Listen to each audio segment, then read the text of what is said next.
Okay, so for today's review, we're going to be reviewing Digimon World Next Order.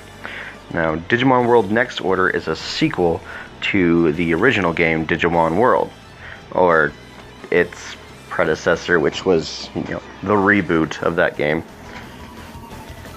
which came out for PSP and we never really got. But it seems like Digimon World Next Order kind of follows more of the original, very first PlayStation Digimon World game anyway, seeing as we even see that original character later on in the game. If you know anything about Digimon's origins, it's basically just an advanced version of the Tamagotchi, or digital pets. And the very first Digimon World game was like an overextension of this, where you're just taking care of a monster until eventually it might grow into a stronger monster, and so forth and so forth.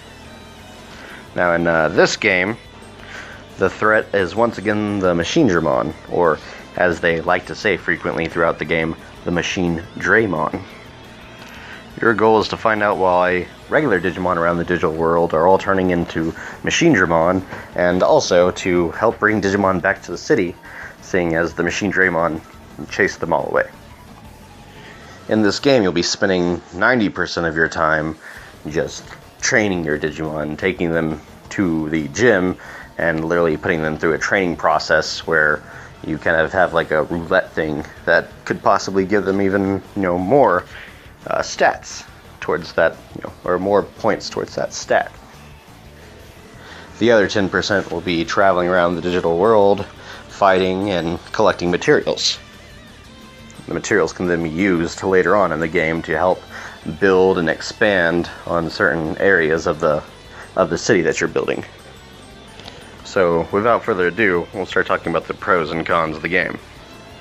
So my biggest pro for this game is that it's a freaking Digimon game, and it was finally, westernized, or brought to the West. I mean, I can't say it was westernized because they didn't really change up anything, which is nice. Not that there would have been a whole lot to change in a Digimon game, maybe a little bit of censorship on the Digimon outfits, but you know what I'm saying. It's nice that we're finally getting, more Digimon games, and I'm super excited for, more to come in the future.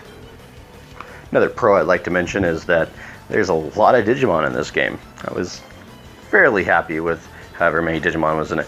I think I read that there was 217. I'm not sure if that number's changed or anything. But yes, Digimon. Lots of Digimon, so it can be a lot of fun. And especially since your Digimon's going to be kind of dying and then being reborn and going from baby to Mega again. And, having all those different Digimon makes it almost like a new experience every time. Especially since you can only walk around with your 2 Digimon. Unlike the other, Digimon game, Digimon Story Cyber Sleuth, you're only going to have those same 2, and your only chance to get other ones is whenever they die and they're reborn. Another pro that I really liked in this game was the city building features.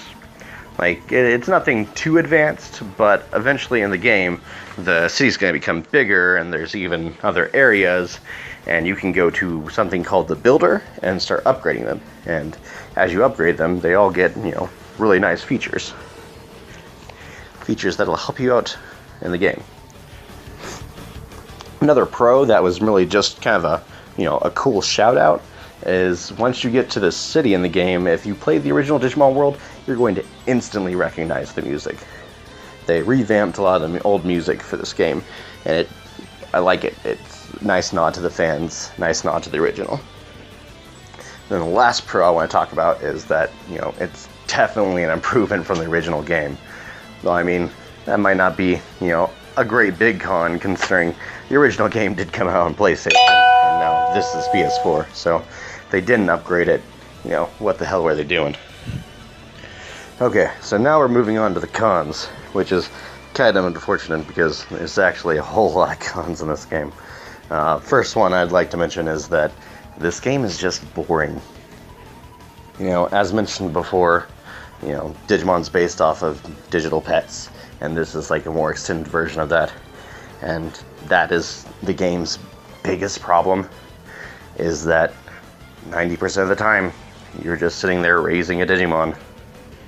It's a feature I would have been okay with in a free-to-play phone game or tablet, but here in a $60 PS4 video game, it just, seems outdated.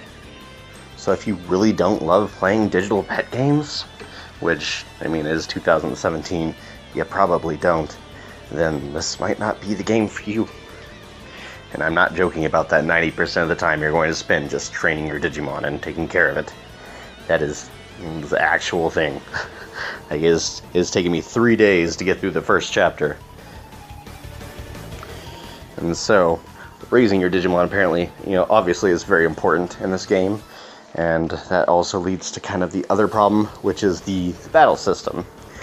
There really isn't a battle system. You throw your Digimon in, they have AI that makes them do random stuff and use random attacks.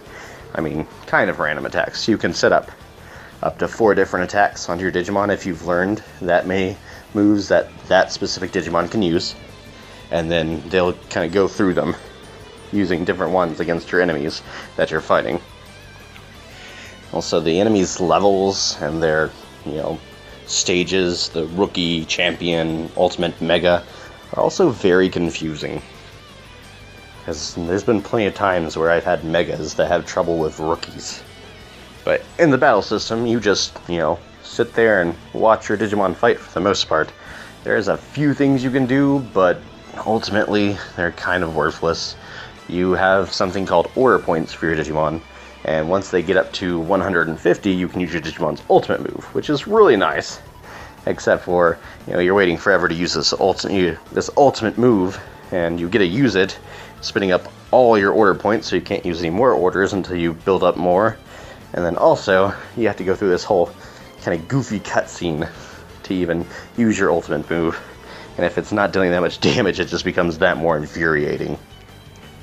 Now, the way you build up order points is you wait till your Digimon lands an attack, or your Digimon, basically gets hit with a move. You can also use an order, and that will build up order points. Your order points you gather go anywhere from 6 to 26, and whenever you're trying to build up to 150, it can get really tiresome. Also, your regular moves cost order points as well, if you want to have your Digimon use one of its regular moves without using up your MP. Another thing you can do for your Digimon is to order them to defend. And of course, the ordering them to defend doesn't really help. It's almost a worthless system within the game. And also, you're gonna find your Digimon running out of MP really fast, so better be raising up your tamer level and spending all your tamer points on building up your HP and MP recovery rate. Just really sad that the battle system is this way, especially when, Digimon Story Cyber Sleuth was so much fun. I wish they had, had RPG elements into it and, an EXP system instead of this training your Digimon and, sending it off to battle AI with AI. Another con in this game is that, like I mentioned, you go around gathering Digimon to join back the city, but a lot of the Digimon's, requests are really just repetitive and stupid. Like, once you get to this one port, like, every single one of the Digimon wants 20 of each kind of meat. So you go and battle a Digimon to get that one piece of meat, and then you go store it in your fields, and then you train up your Digimon waiting for you to eventually gather the 20 meat and then go back and give it to them. Some requests are more interesting than others, but none of the requests really stick out as being, endearing. And they really don't add anything to the story. Another issue that I find in the game is the worlds themselves. Whenever you're traveling around the map, it can take forever to get from place to place. And whenever you get to these new places, they just kind of, almost seems like you're changing into an entirely other world. You're not transitioning into them. You walk across the map, find your little blue line saying that you can go somewhere else, go into that somewhere else, and it's an entirely different world, essentially. They don't connect, they don't transition, you can't even see the other world as you get to that blue line. It's just there. So it's really, really lazy to me, it seems. I mean, I've seen other Digimon games that did significantly better with it. And so I think in there lies the main problem with this game, is that there's just so many other better Digimon games. And also, speaking on that note, one of the requests that you get is from a character in another game that we never got localized here, and it would have been a better game. I would much rather be playing that game. But unfortunately, I don't see us getting it anytime soon. I don't know, maybe a petition needs to be made. So one good thing about this game coming out, and like I said, that we're getting actual Digimon games, is that, you know, there was a petition to see us get Digimon games. And there's people talking with, you know, the Bandai community and the Digimon community, telling them that we wanted this. So, like, a lot of people got together and, you know, pretty much made this happen, these Digimon games coming out. Digimon Story Cyber Sleuth, freaking amazing game. Even some older games we got that were, you know, not even for the DS, just for regular DS. Digimon World Dusk and Dawn. Those were amazing games, too. I even liked I think it was called Digimon World Championship for DS as well. That one also ended up being fun. Then we got this game, Digimon World Next Order. And I was excited whenever I heard it was coming to the US, because I knew Japan was getting it, and I thought, well, there's another game we won't get. But we did. So, I mean, that's an improvement. We'll be getting more Digimon games. But if they're going to keep releasing games like this, they're probably going to end up with the same problem. They don't have people over here buying them. It's really sad. And I would like to see some other games, older games that were Digimon games that we never got here, finally released here. Maybe even an HD remake. Pretty cool. So, my score that I have to give this game is, sadly, gonna have to be a 4 out of 10. I mean, honestly, I think if it wasn't for the fact that it was a Digimon game, and there was so many Digimon to play as, it probably would have gotten a 3 or a 2 out of 10. It's really just that boring. You don't even play for the most part. I mean, the parts you should be playing, which is the fights, you're not really. You're just leaving up to AI. You're just taking care of pets. Like I mentioned, 3 days and I'm only through the first part of the story. Which is kind of sad too, because I feel like the actual world story was at least somewhat endearing. But if I have to spend several hours just pressing the same button to raise my Digimon's stats until they can eventually take out the freaking baby Digimon they took out the turn before, it takes away from the fun of the game.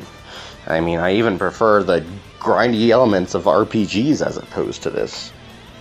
So, my suggestion to you is that, you know, if you really love Digimon like I do, then, I mean, sure, go out and buy this game brand new. They need the support. They need to know that, you know, we want more Western releases. But at the same time, if you're not a, like, true hardcore Digimon fan, you're not going to want to buy this game. Or, you know, if you do love Digimon and you don't have the money, probably a good idea to just let it come down in price, because probably is going to pretty fast. And if for some reason you love raising digital pets so much that you want to spend, you know, $60 on it, well, then, you know, you're an idiot. Just go online and pay $10 for a little Digipet. Anywho, this is going to be all for my video game review. If you liked it, be sure to leave a like, you know, and feel free to comment. Be sure to subscribe, so it makes the YouTubes go around. And then, most importantly, you know, take care of yourselves.